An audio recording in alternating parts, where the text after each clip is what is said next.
오늘 우리가 사도행전 2장을 읽었는데요. 오늘 본문이 들어있는 이 사도행전은 어느 때 많이 사용하느냐면은 성령 강림절 5월 달에 들어있는 성령 강림절에 많이 읽는 성경 본문이에요. 승천하시는 예수님이 약속하셨던 대로 오순절에 성령이 그의 제자들과 그를 따르던 무리들에게 임하였던 거죠. 성령을 받은 그들이 이전과 다른 사람이 됐어요. 성령을 받아서 다른 사람이 됐다 이겁니다.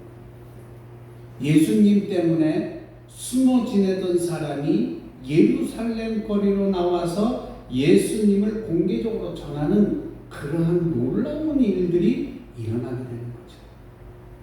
그리고 예수님께서 십자가에 처형당한 그 예수님을 매우 혐오하던 예루살렘 사람들이 그 뛰쳐나와서 있던 예수의 제자들, 성령을 받은 예수의 제자들의 말을 듣고 예수님을 받아들이는 역사까지 일어났습니다.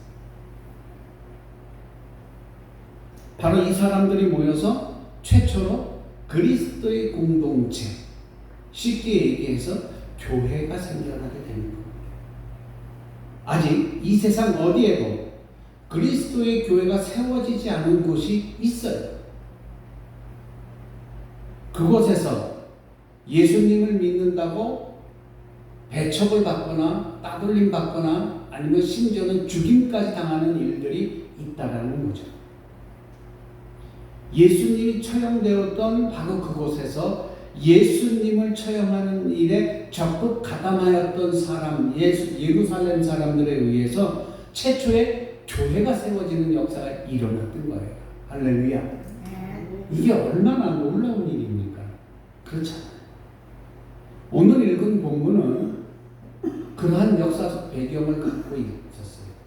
그래서 그 역사적 배경을 가지고 그렇게 세워진 그리스도의 공동체가 어떤 모습이었는지를 알려주고 있어요. 우리가 이거를 좀 잘 자세히 봐야 돼요. 그리스도의 공동체가 어떤 모습이었는지.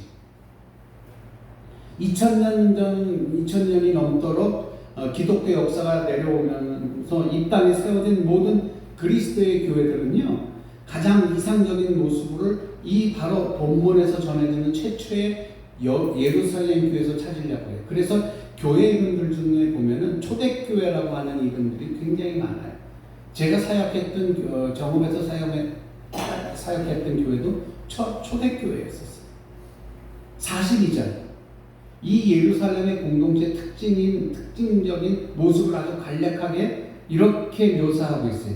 그들은 사도들의 가르침에 몰두하며 서로 사귀는 일과 빵을 떼는 일과 기도에 힘썼다라고 했어요. 예루살렘에 세워진 그 첫 번째 그리스도의 공동체인 교회 교인들은 4가지 일에 몰두했다고 해요. 첫 번째, 사도들의 가르침을 잘 듣는 일. 두 번째, 잘 사귀는 일. 세 번째, 빵 떼는 일. 그리고 4번째가 기도예요.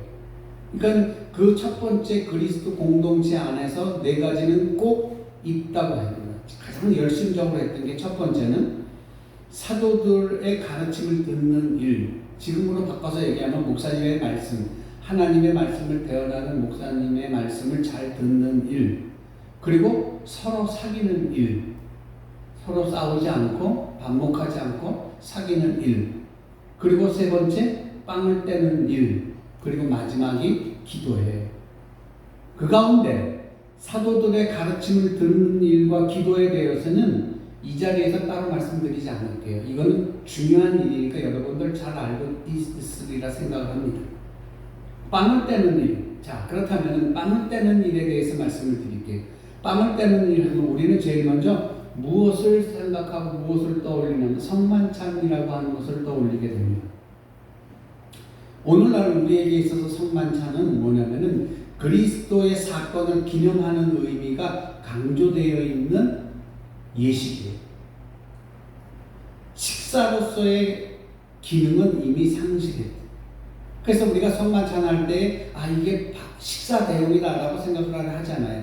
오직 이 빵은 그리스도의 살이니 너희가 먹고 기억하라.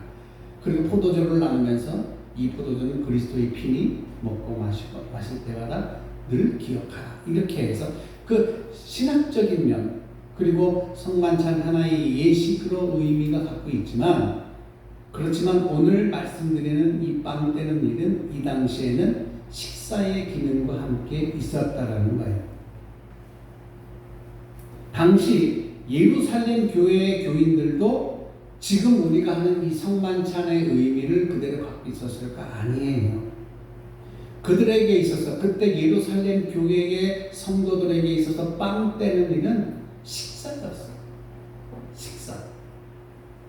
식사 때마다 그들은 모여서 정말로 서로 빵을 떼고 잔을 나누며 함께 공동으로 식사를 했다는 거예요. 그리고 빵을 뗄 때마다, 잔을 나눌 때마다 그들은 그리스도를 기억했다는 거예요. 그들은 식사는 끼니를 때우는 일, 그것뿐만 아니라 그리스도를 기념하는 일이기도 했어요. 그래서 예루살렘 초대교인들은요, 빵을 떼는 일을 통해서 그리스도를 기념하고 기념하는 일과 먹고 마시는 일을 하나로 결합되어 있어요. 그러니까 그들에게 있어서 일상생활 식사와 그리스도를 기념하는 것이 함께 되어 있다는 거예요.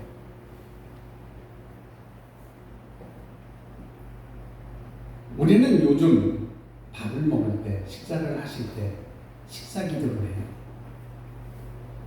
그 식사하는 그 상 위에 빵과 포도주는 없지만 여러 가지의 우리의 먹을 것들이 올라와 있습니다. 여러분들은 어떻게 하십니까? 매 끼니마다 그리스도를 기억하시며 매 끼니마다 그리스도를 기념하는지 말이에요.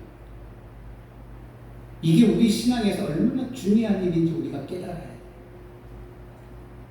그리스도의 이 전 세계 최초의 그리스도의 공동체인 교회가, 그리고 그 교회에 있는 공동체 구성원들 성도들이 빵을 떼는 일과 잔을 나누는 일, 식사 대용을 했던 그때의 일을, 그 식사뿐만 아니라 그리스도를 기념하고 그리스도를 기억하는 일을 함께 했다는 사실을 볼 때, 우리도 지금 그와 같이 똑같이 빵을 떼거나 잔을 나누지 않지만 매 끼니마다 우리는 그리스도를 기념하고 그리스도를 기억하는 그러한 습관이, 신앙적인 습관이 있어야 되겠다라는 생각을 합니다.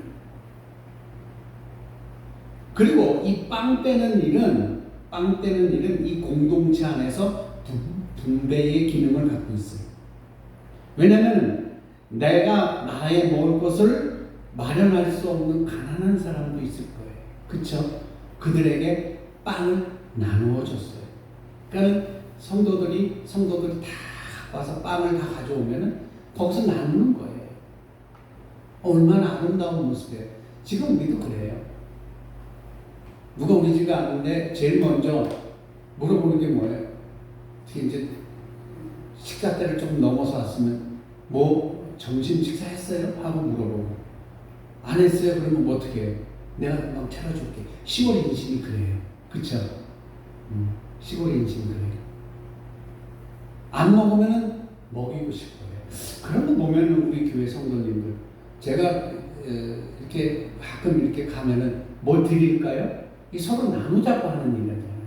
이때 그리스도의 첫 번째 최초의 공동체인 그리스도의 교회가 빵과 잔을 나누는 이 일은 바로 이 분배의 기능을 갖고 있었다는 거예요. 나누는 기능.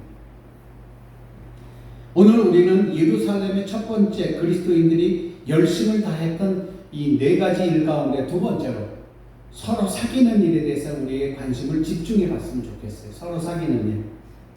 여기서 서로 사귀는 일, 그리스어로 성경에 보면 뭐라고 되어 있느냐면 코이노니아. 따라해 봅시다. 코이노니아. 서로 사귀는 일. 다시 한번 해봅시다. 코이노니아. 서로 사귀는 일. 네. 여기서 그리스도의 성경의 코이노니아를 그대로 옮겨놨어요. 코이노니아는 사귐, 나눔, 교제 혹은 친교를 얘기하고 있어요.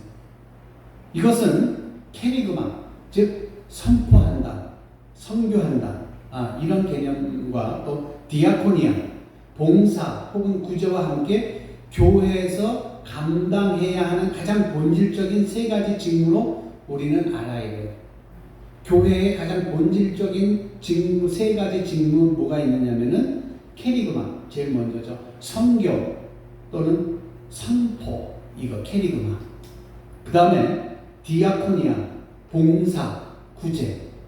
그 다음에 코이노니아, 사귐, 나눔, 교제, 친교라는 뜻을 갖고 있어요. 이 세 가지가 교회의 기능 중에서 가장 중요한 기능이라 이거죠. 그리고 우리는 이 코이노니아, 서로 사귄다라는, 코이노니아라고 하면 교회 안에서 교우들끼리 가까워지고 서로 친해지며 서로 좋아하게 되는 그런 차원의 사귐으로 생각하고 있어요. 그런데 코이노니아가 이 교회 안에서의 성도들끼리의 사귐과 교제를 얘기하는 것이 아니에요. 그런데 오늘 본문에 가만히 보면은 예루살렘의 첫 번째 그리스도인들의 열심을 다해서 집중했다고 하는 그 사귐은 그런 것과는 본질적으로 차원이 달라요. 그 사귐의 내용이 무엇인지 오늘 본문 44절과 45절이 우리에게 분명하게 이야기하고 있습니다. 44절과 45절을 제가 읽도록 하겠습니다. 믿는 사람이 다 함께 있어 모든 물건을 서로 통용하고 또 재산과 소유를 팔아 각 사람의 필요를 따라 나누어 주며 라고 되어 있어요. 나누어 주며. 그들로 하여금 이거 얘기 잘못하면 공산주의적인 이야기가 될 수 있습니다만 그거 아니에요. 공산주의가 생겨난 가장 이상적인 이 성경 구절이 아마 이게 아닐 거라고 저는 생각합니다. 이상적인 사회를 건설하려는 강한 의지가 있는 건 당연하겠지만 그런 이념하고는 틀려요. 즉 공동생활을 지탱하는 힘은 이념에 근거한 강한 시스템이 아니었다라는 거죠. 그래서 이 부분을 가지고 이 이단들이 많이 발생했어요. 재산을 모두 갖다 바치라는 등 뭐 이런 것이 우리나라뿐만 아니라 전 세계적으로 그런 일들이 많이 비일비재했던 거예요. 그런 개념이 아니에요. 여기에서 그런 개념이 아니에요. 이 세상에서 제일 처음 세워진 그 소중한 교회를 장차 크게 부흥시키고 발전시키겠다는 계획을 가지고 있었던 그런 어떤 원대한 것도 아니었어요. 그들이 세운 그 공동체가 앞으로 크게 발전할 수 있는 밑거름을 다지기 위해서 공동체의 미래를 위해 헌신하고 희생하는 마음으로 그들의 소유를 팔아서 공동 소유로 모은 것이 아니라는 거죠. 본문 어디를 찾아봐도 그들의 공동체 자체를 위해서 교회의 더 큰 미래를 위해서 재산을 모았다라고 하는 흔적을 찾아볼 수가 없어요. 오해하시면 안 돼요. 예루살렘 교회가 공동으로 소유를 모았던 이유, 교인들이 전 재산을 팔아가며 그들의 공동 소유를 모았던 이유는 딱 한 가지였었어요. 그들의 공동체 안에 있는 가난한 교우를 돕기 위한 거였어요.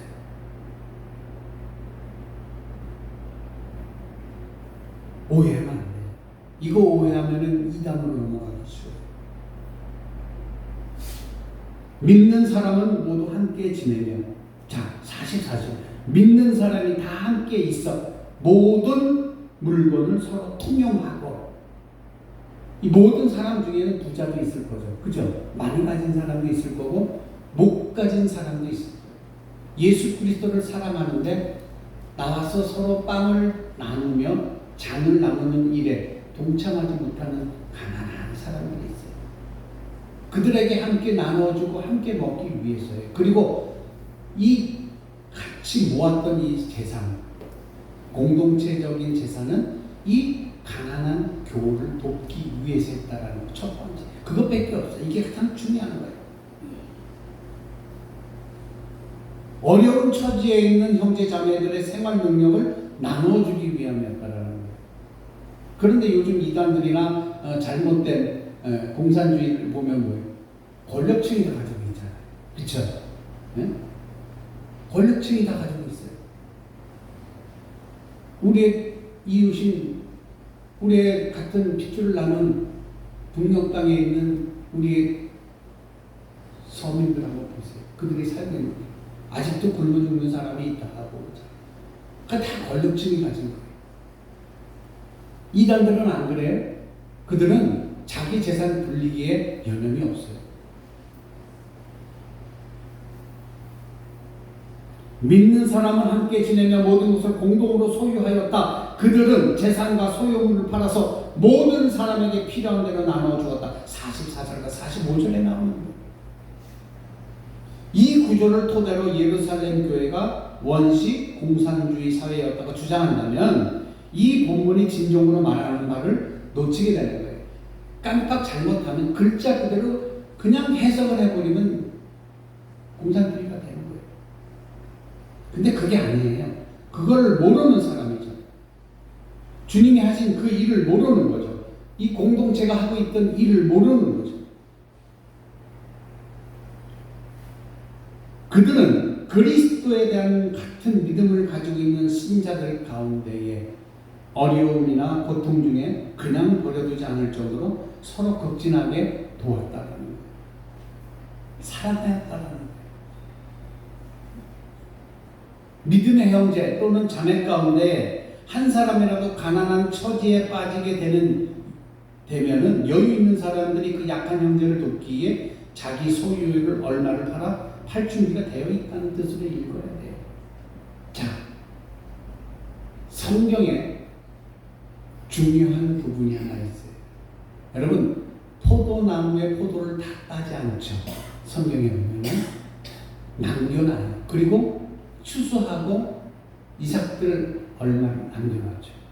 그들은 왜 그렇게 했을까? 과부와 고아와 나그네들이 먹을 수 있게끔 했던 거예요. 그런데 과부나 고아들이 교회 안에 있었을까요? 없었을까요? 당신은 돈이 없으니까 우리 교회 나올 수 없어. 이렇게 하지는 않았거든요. 그들을 위해서. 그리고 과부나 고아는 아니지만 그래도 생활 형편이 어려운 그 교우를 위해서 교회에서 공동으로 모으고 또 아니면은 내가 이 사람을 좀 도와줄게요. 내 재산 얼마를 팔아서 도와줄 준비가 되어 있는 사람들이라는 거죠. 오늘 본문은 그리스도 안에서 같은 믿음을 가진 사람들이 얼마만큼 가까워질 수 있고 어디까지 깊게 삶을 나눌 수 있는지 잘 우리에게 보여주는 대목이에요. 여러분 그걸 알아야 돼요. 우리가 함께 생활하잖아요. 사신 곳은 다 달라요. 마을도 달라요. 그러나 함께 장성도가 성결교회라는 그러한 교회의 공동체 일원으로서 이곳에 참여하고 있어요. 그래서 여러분들이 걱정하잖아요. 아파서 안 나오시면은 걱정하고. 가끔 가다가 우리 성도님들이 자기 이 밭에서 나오는 채소를 나누는 것들을 제가 촬영을 해놓아서 많이 봤어요. 없는 사람들 나누어주는 거예요. 이런 모습들이 우리 교회가 갖고 있는, 아니 여러분들이 가지고 있는 그 성품이, 그 믿음의 척도가 바로 오늘 초대교회에서 빵을 떼는 일, 서로 분배하는 기능을 갖고 있던 빵을 떼는 일에 동참하고 있는 것이 아닌가 생각하면서 기분이 매우 흡족했어요. 이 말씀을 준비하면서. 목사만 돕는 것이 아니라 없는 분들을 돕잖아요. 그런 여러분들이 자랑스럽다 이거예요.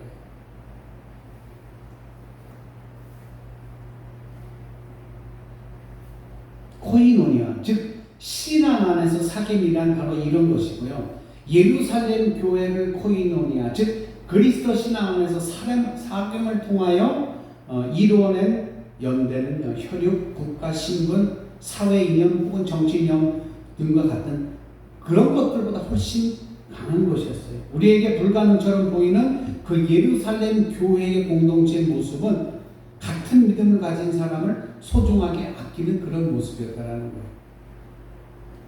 여러분 그걸 아셔야 돼요.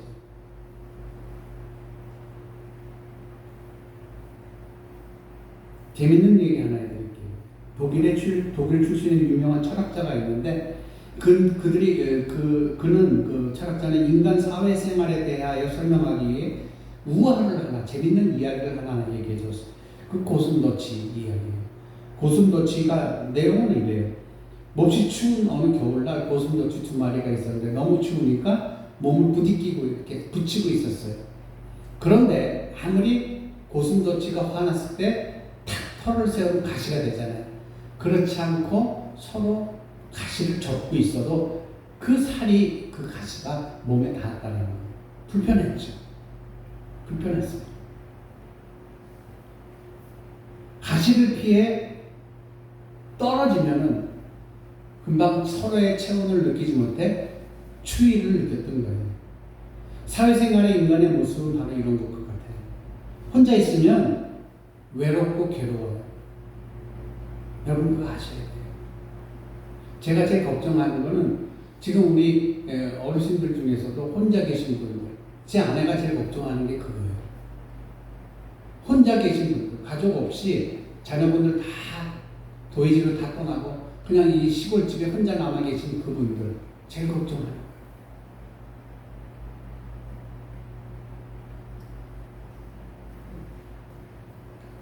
공허한 단조로움 이걸 이기질 못해서 그래서 우리 사회에 문제가 되고 있는 고독사가 그런 거예요. 여러분 주위에 혹시 그런 분들이 있다면 한 번씩 들여다봐 주세요.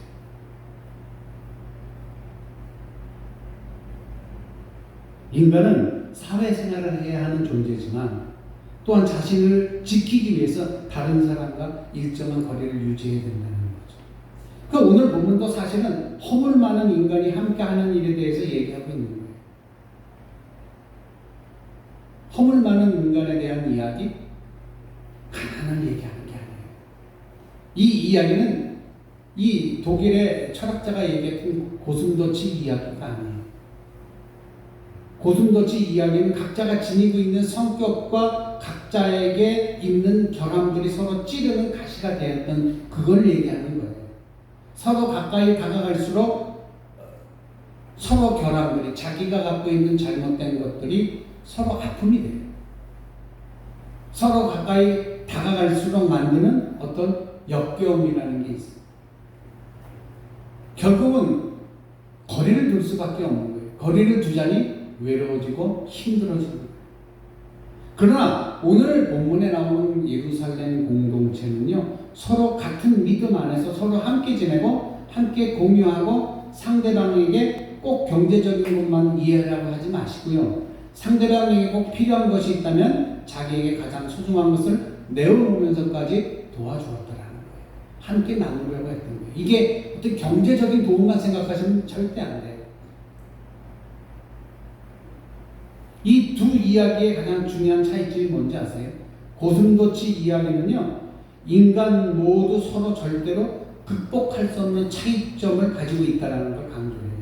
성격이에요. 그 성격 어디 가겠어요? 인간의 본성은 서로 다른 존재예요. 그러나 오늘 본문인 예루살렘 교회의 이야기는요, 인간이 서로가 다르고 아무리 공유할 수 없는 것들이 많이 있다 할지라도 공유할 수 있는 일에 대해서 이야기하고 있는 거예요. 자, 고슴도치 이야기는 성격, 서로가 가지고 있는 성격 때문에 붙으면 가시 때문에 따갑고 그래서 떨어졌더니 추워. 그래서 서로 다 붙으려고 그래. 좀 떨어졌다, 붙었다, 떨어졌다, 붙었다 하는 그런 어떤 물리적인 일과 생활적인 이야기가 있다면 이 예루살렘 교회의 이야기는 그게 아니라는 거죠. 물질적인 이야기가 아니라는 거죠. 예루살렘 교회의 이야기는요, 없는 분들을 위해서 서로 공동체 안에서 돕자라는 거예요. 그래서 이들이 서로 공동체 안에서 함께 삶을 공유할 수 있는, 그래서 교회가 번져가기 시작한 거예요. 즉 코이노니아라고 하는 이 이야기는 진정한 신앙 안에서 사귐이라는 얘기예요. 신앙 안에서 사귐이에요. 서로 다른 사람이 그리스도를 향해서 믿음으로 나아가고 있어요. 여기 같은 사람이 누가 있겠어요? 성격이 같은 사람이 누가 있겠어요? 다 달라요. 그런데 그 다 다른 분들이 서로 예수 그리스도를 향해 나가는 데 있어서 어떤 분은 풍족하고 어떤 분은 부족하고 그런 부분들이 있어요. 그런 부분들을 풍족한 부분이 채워지는 거예요. 그건 물질뿐만 아니라 신앙면에서도 마찬가지라는 거죠. 하나의 색깔과 하나의 명령만 유효한 그런 사회는 신앙이 결코 추구하는 사회가 아니에요. 타고난 성격도 다르고 경제적인 여건도 다르고 출신 배경도 다르고 세계관이나 이념도 다를 수 있지만 그런 세상적인 혹은 인간적인 차이점들보다 그리스도를 향한 같은 믿음을 가지고 있기 때문에 함께 할 수 있는 거예요. 여기 계신 분들이 다 그렇다는 거예요. 그 믿음 때문에 서로 삶을 나눌 수 있는 신앙적인 교제의 힘이 생기는 거예요. 47절, 오늘 본문 47절에 따르면 이렇게 예루살렘 교인들이 코이노니아를 통해서 깊은 삶을 나누어 함께 살아가는 모습이 온 나라 사람들에게 호감을 주고 큰 감동을 전해줬어요. 47절 보겠습니다. 하나님을 찬미하며 또 온 백성에게 칭송을 받은 온 백성에게 칭송을 받은 이 예루살렘 교회가 그렇게 소문이 나는 거예요.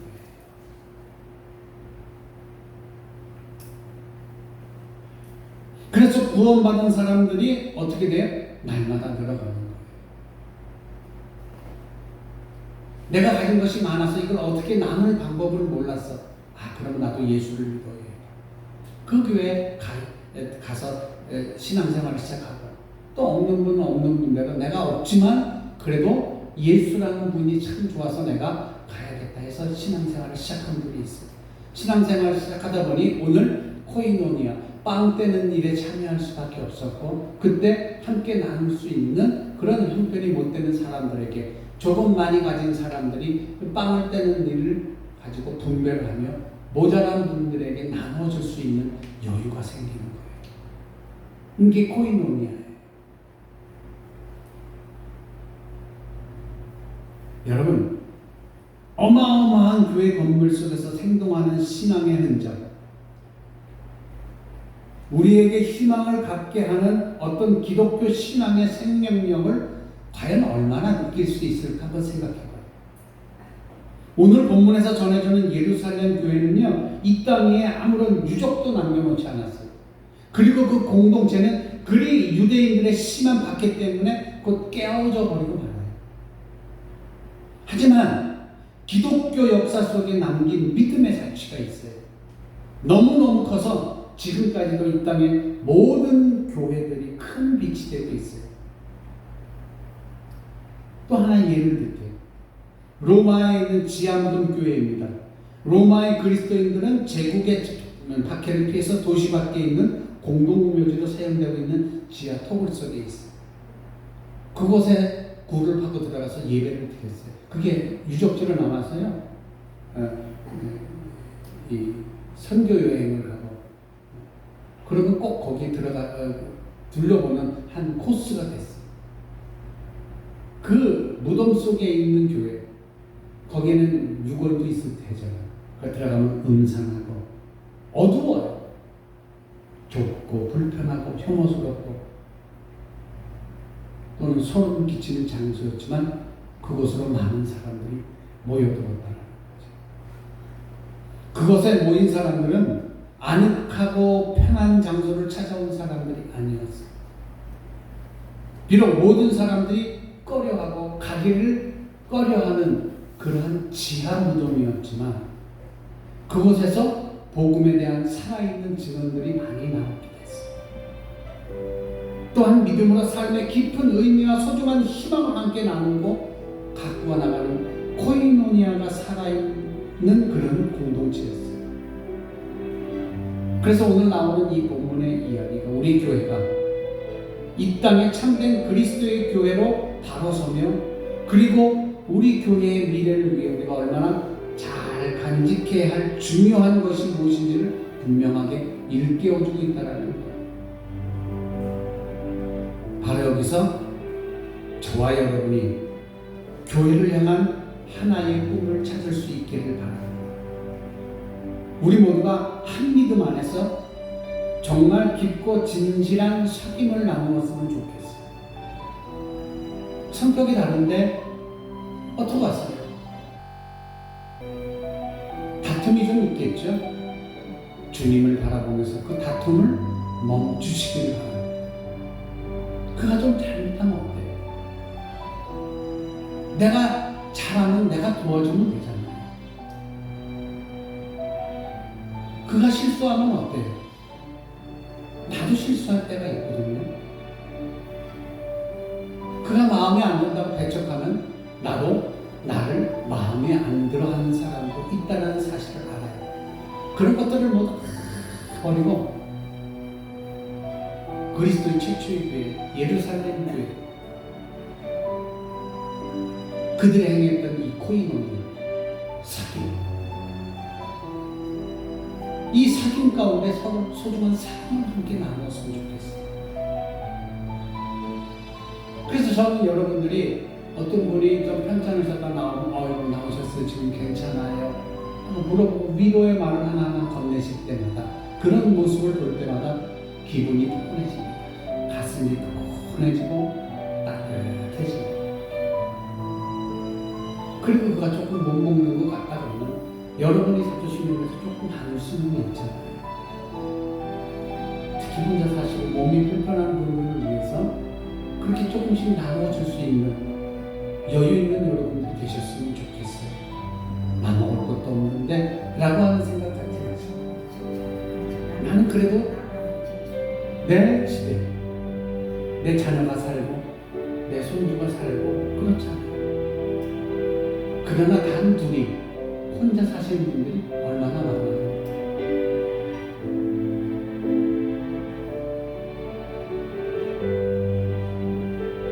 그래서 이 장성동화 성결교회를 코이노니아가 살아 숨쉬는 교회, 그런 교회로 만들어가기를 원합니다.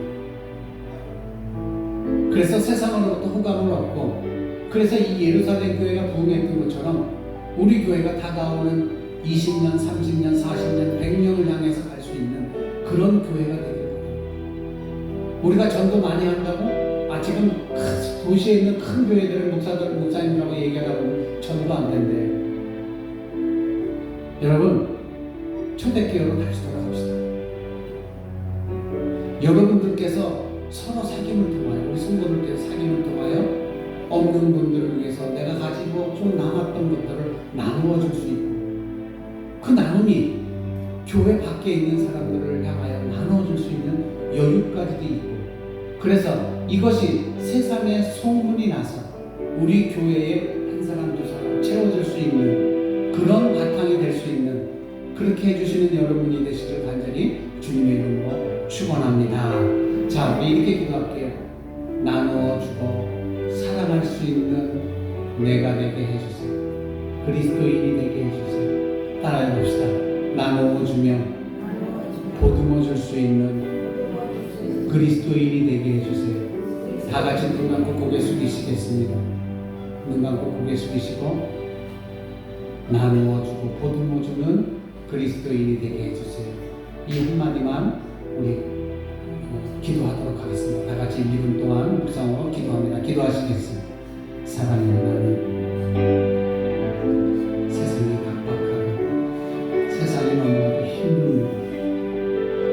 그런 애를 보고 우리 장성동화 성결교회 초대교회가 해냈던 것처럼 코이노니아를 통하여 사귐을 통하여 나누어주고 보듬어줄 수 있는, 그래서 소문이 나는 그런 교회와 그런 그리스도인들이 되게 주시옵소서. 하나님 앞에 한 발 더 나가기를 원합니다. 이들에게 어떻게 하면 더 무엇을 해줄까? 힘들지는 않을까? 외롭지는 않을까? 공허하지는 않을까? 눈물을 짓고 있지는 않을까? 이런 사람들이 내 주변에 우리 교회 안에 있는지 살펴 그들에게 위로의 한마디, 그리고 힘들어하며 먹지 못할 때에 내 먹을 것을 나누어 줄 수 있는 그러한 우리의